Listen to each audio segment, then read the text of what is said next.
All right. So, um,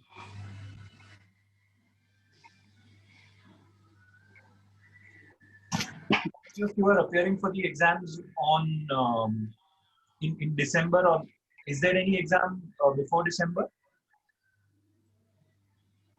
No, no, the exam that's there, I think so in December only they are holding it in two parts this time. I think so on the 1st of December and then 15th of December, as far Okay. as I'm So all right. of you are appearing for December, or okay, we've got a couple of more people than what I thought. We already have about 10 people now.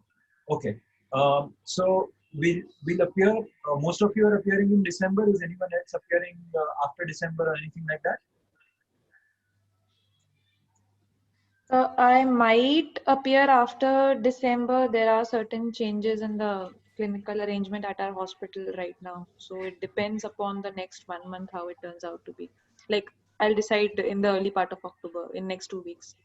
All right. And all of you are at least in your second year of residency or second year of your training,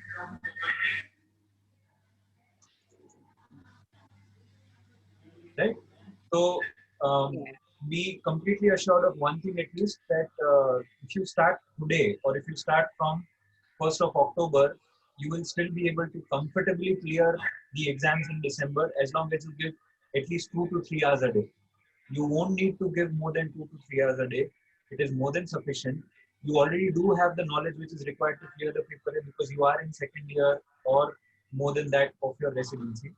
So be completely assured of that to start off.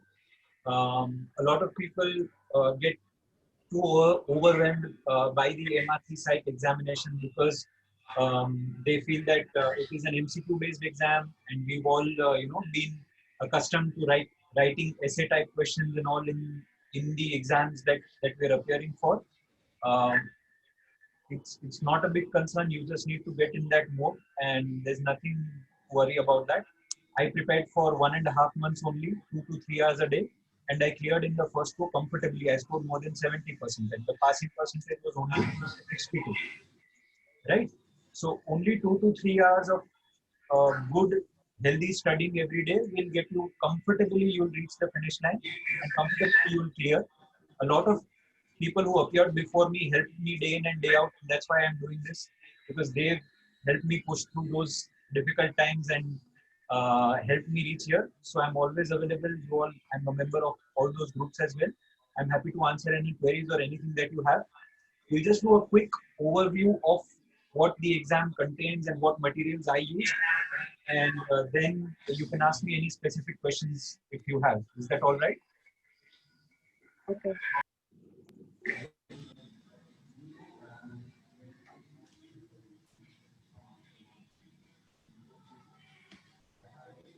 Okay, so you guys can see the screen.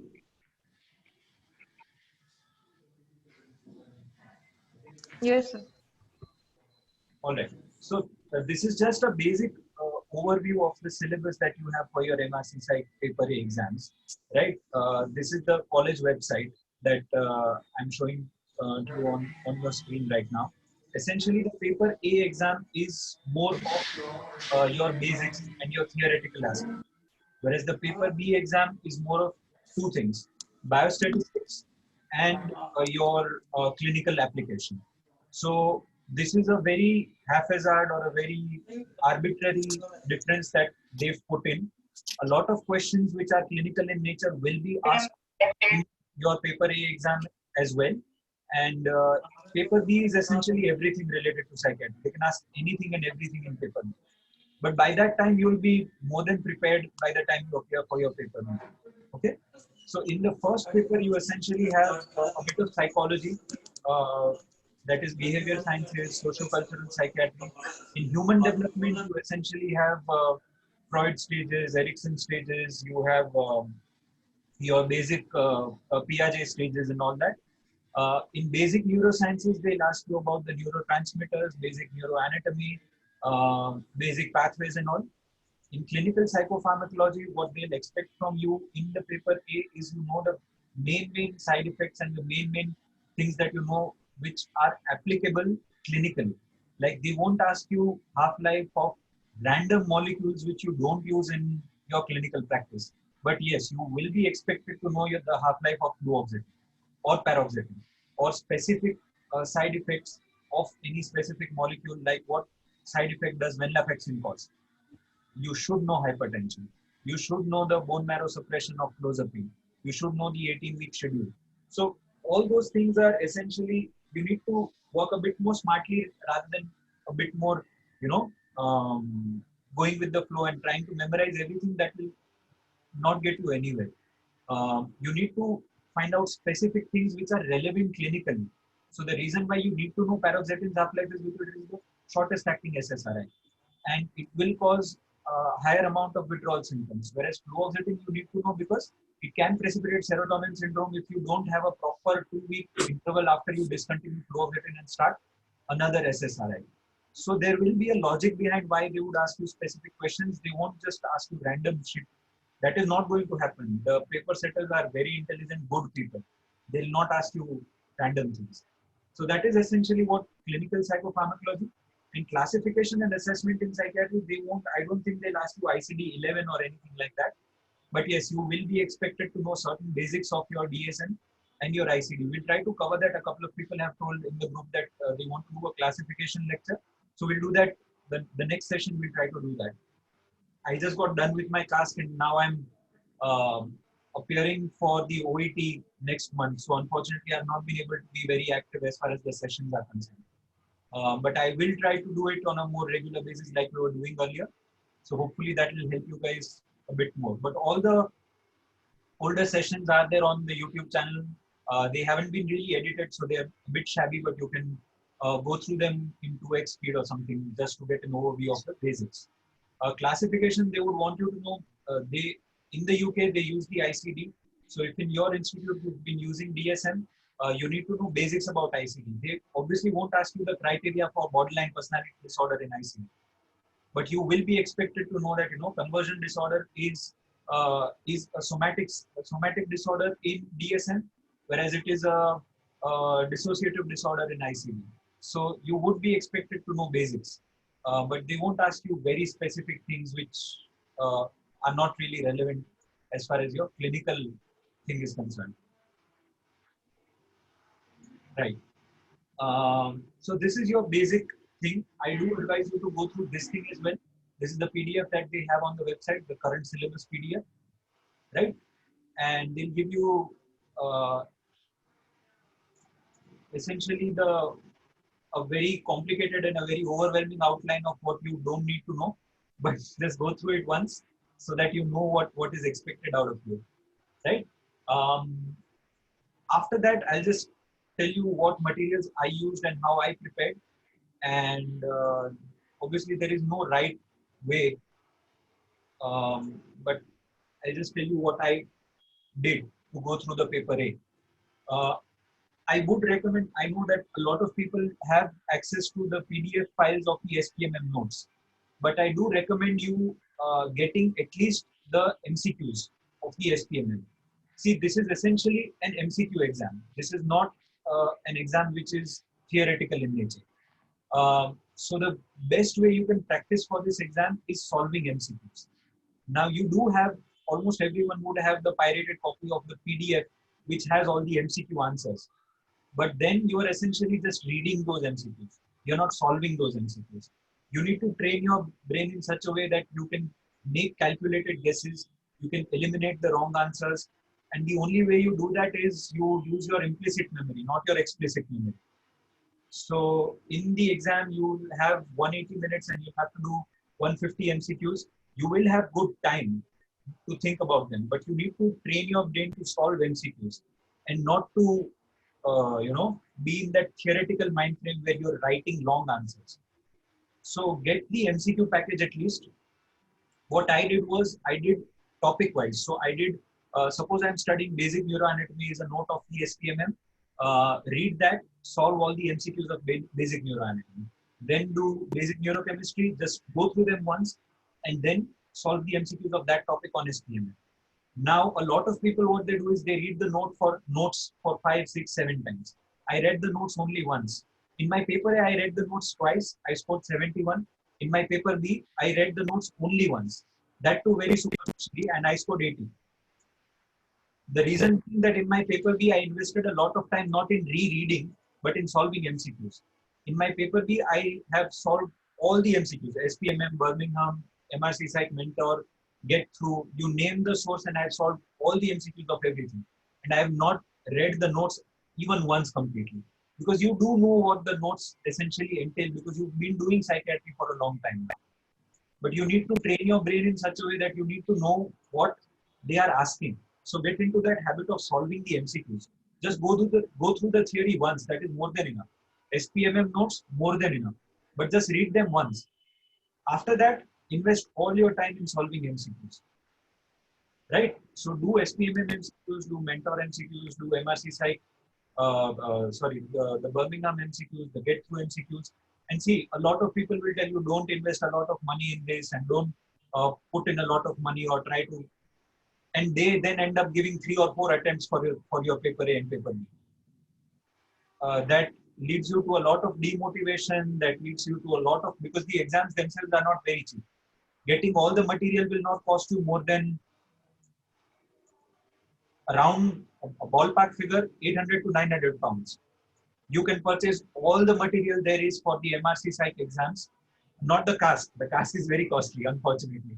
But the paper A and paper B, you'll be able to purchase all the material that there is by just about 800 to 900 pounds. And it is a very sound investment. If you get through in the first attempt, it will boost your confidence, it will prepone your career progression, and you'll recover everything with half of your first month's salary in the UK. Right? So don't listen to people who say that, the material is not helpful for me, this and that, and they then end up giving 4, 5, 6, 7 attempts. Doesn't make sense, at least not to me. It is a good investment. You're investing in yourself. You're investing in solving MCQs. Notes, you can do whatever you want. Get pirated notes, whatever. Beg, borrow, steal, I don't mind. But MCQs, solve MCQs. Don't read MCQs. And the last 15 days, no matter how weak your preparation is or how weak you feel you've been able to invest, for the last 15 days, give only mock exams. And then invest time in solving those mocks. So go through all the answers. That will give you a retrospective reading rather than a prospective reading. When you're reading the notes first and then solving the MCQs, what you're essentially doing is prospective study. In your last 15 days, you need to do retrospective study. So you solve the MCQ, get it right, go through what the explanation they've given quickly. You solved that MCQ and you got it wrong, then you go into a bit more detail. The same thing when you're doing your second reading, third reading, whatever. Don't read for the second or third time. Solve MCQs and read accordingly, retrospectively. Go through the notes. Okay, so I got this wrong. I need to add this point to my notes or do whatever. But for the last 15 days, I think SPMM has 8 or 9 mocks. We have 15 people now. Okay. Go through the SPMM mocks. Go through the get through mocks. But essentially solve mocks that will give you a lot of confidence, that will not shock you when you're sitting for your exam.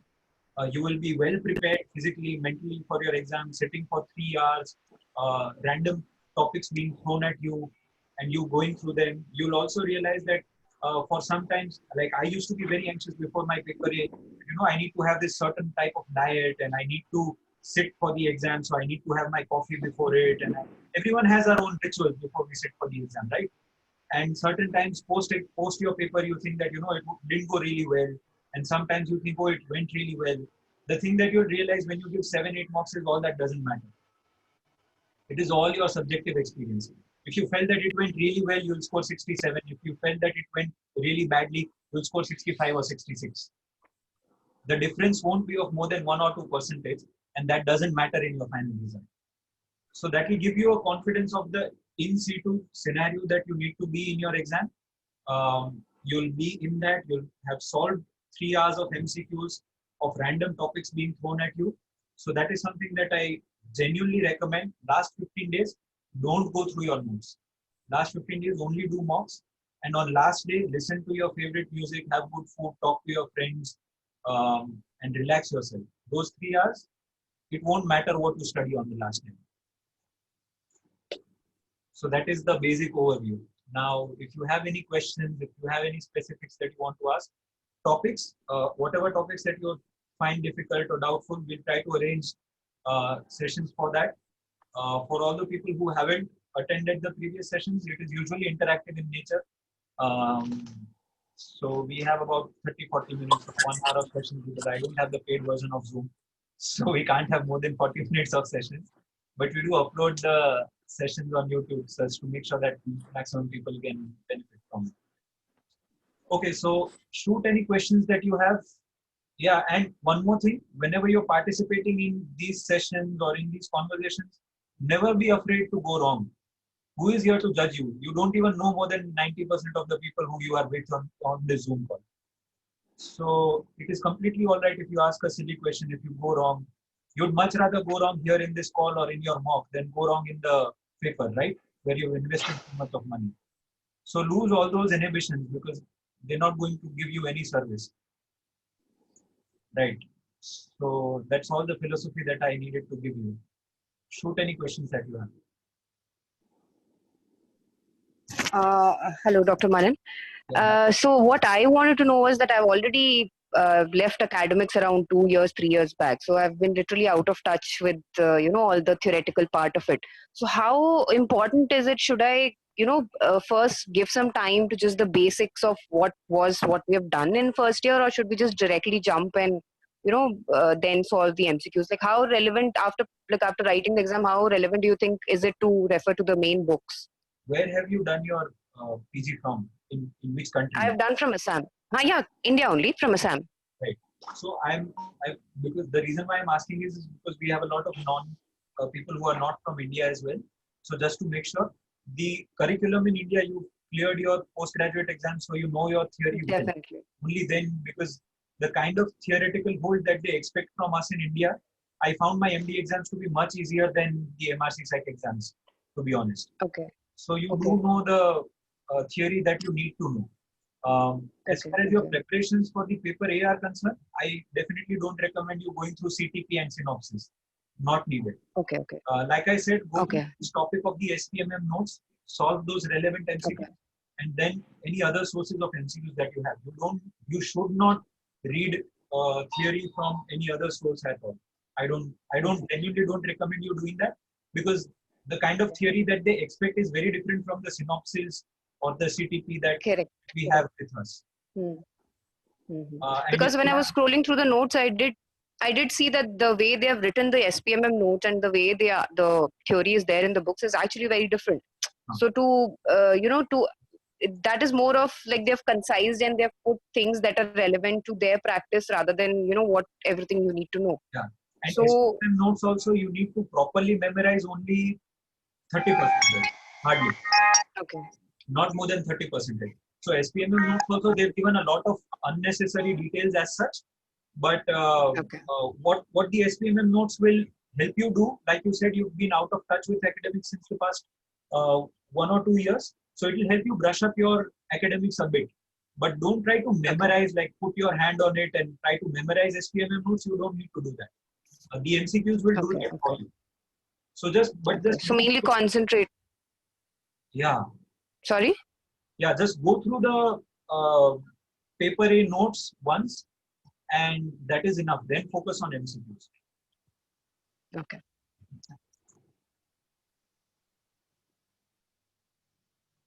Okay. Any other questions?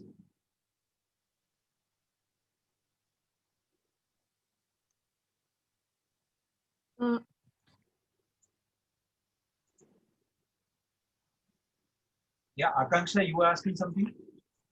Yeah, sir, is there a change in the pattern of the paper from this session on? From my session, there was a change. I don't know about this session. So I prepared and all my mocks were 200 MCQs. And when I sat for the exam, I discovered that I only got 150 MCQs. So I was shocked, but I thought that there might have been some changes. I came out and a senior of mine who had given the exam, he said that you must have lost a paper or there must have been some difference. You would definitely not pass. So I was a bit nervous before my result, but I realized from my session, they reduced the number of MCQs to 150 from 200. This time on, I think they're going to take the exams online. but I don't think there is any other change. But I'll go through the website to give you a proper answer regarding that. Sure, sir. Okay. Right? Any other questions at all?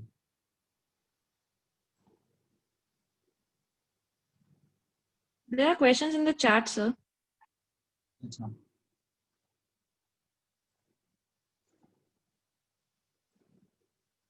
How is the MRC site mental bank for paper A? What is the pass percentage? I don't know pass percentage. I don't even know prevalence rates of most of the psychiatric disorders. So with percentage, I'm really bad at them. Don't try to remember the percentages of those disorders as well. They are used to differentiate the top 5 or 7 people in the entire exam. Do your basics right. Yes, you should know the number of the prevalence of schizophrenia and bipolar, but the number of people who have gastritis with vilazodone, you don't need to remember those percentages. This was a bit off track, but yeah, that message I forgot to give. Well, the MRC Psych Mentor question bank is good for paper A. I recommend you go through those MCQs. Yeah, I'll show you one thing.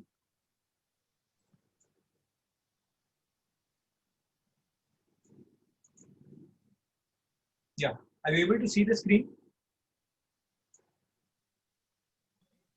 Yes. Yeah. So what I used to do was, when you solve the MCQs, what you essentially get is certain things you need to keep in your rote memory every day. From whatever you read, certain things you need to keep in your rote memory, which you need to rapidly revise and do all that, right? So I kept a big blackboard in my room. I think you can see that in my background as well. So what I did was, for all the things that you need to remember in your rote memory, I have blackboards, and I used to go through those blackboards every day in the morning. And after that as well, I just took those photos, and I have all those photos saved with me, which you can see on the screen. Can you see, or is it frozen? No, it's visible. Right. So like, just as an example, I did post this in the group, I think. These are the name of the scientists and my mnemonics regarding that, the chemical names of the medicines, people who, the scientists who discovered certain medicines. This is my mnemonic regarding the defense mechanisms and all. So I've taken photographs of all those and have kept it for my rapid revision in the last moment. Because certain things, there are no conceptual explanations, and you just need to keep in your rote memory. They will become a part of your vocabulary once you read them about 50, 60 times. So just, this is something that I do recommend you do. Keep a blackboard or a whiteboard in your room, write the things that you need to remember in your rote memory, and then keep a folder where you save all those photos, right? And this thing also, so whenever you solve MCQs and you make some mistakes, I'm not sure which is the source. It is either Birmingham or it is MRC Psych Mentor. So they have very good tables like this one. So this is all the chromosomes in psychiatry. So I took a screenshot of this table and I made my notes and mnemonics around it. And you just go through them rapidly towards the end. So whenever you, okay, we are running out of time. So whenever you come across any such table or any such thing which you feel is going to help you and you need to keep in your rote memory. So like this is the inotropic receptors and metabotropic receptors table.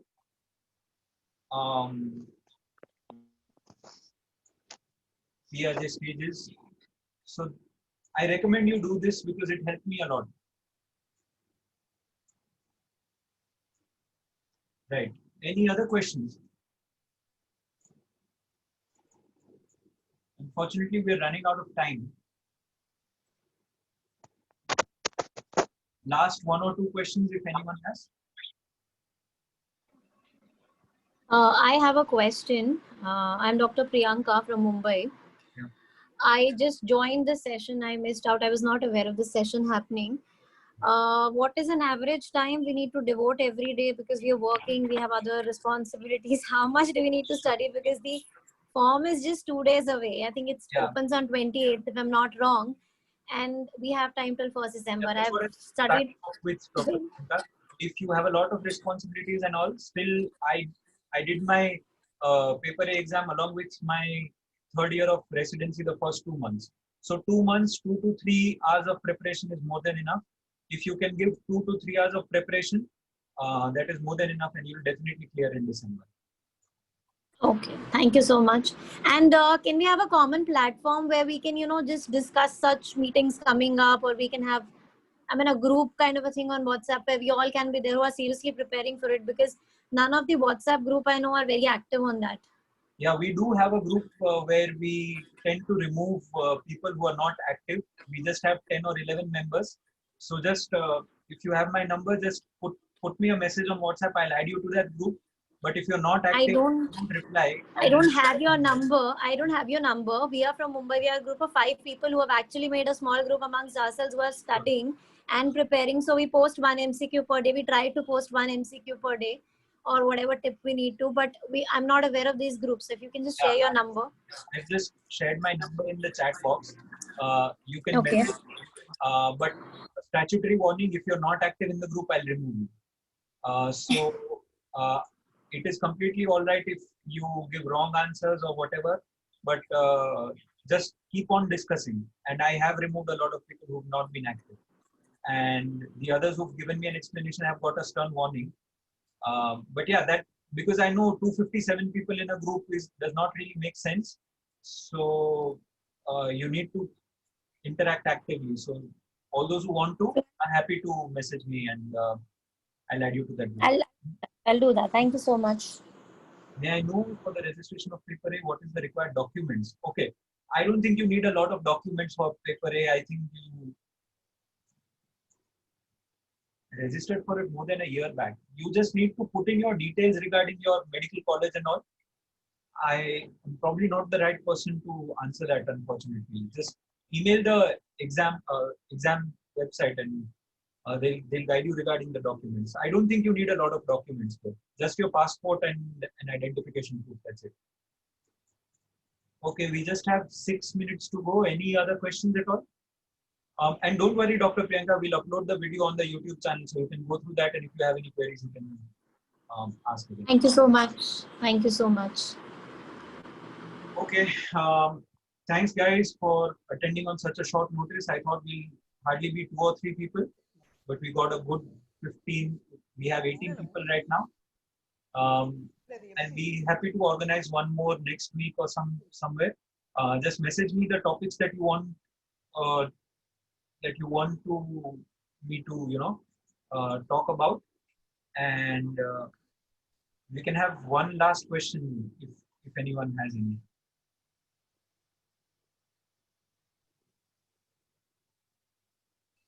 I think Abhishek is trying to ask something, but his voice is not coming through.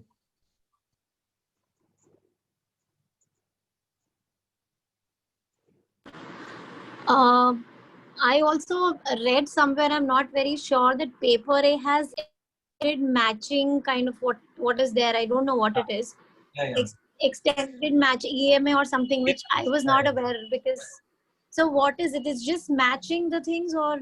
EMIs is essentially what you did in your 3rd and 4th grade match the following in India.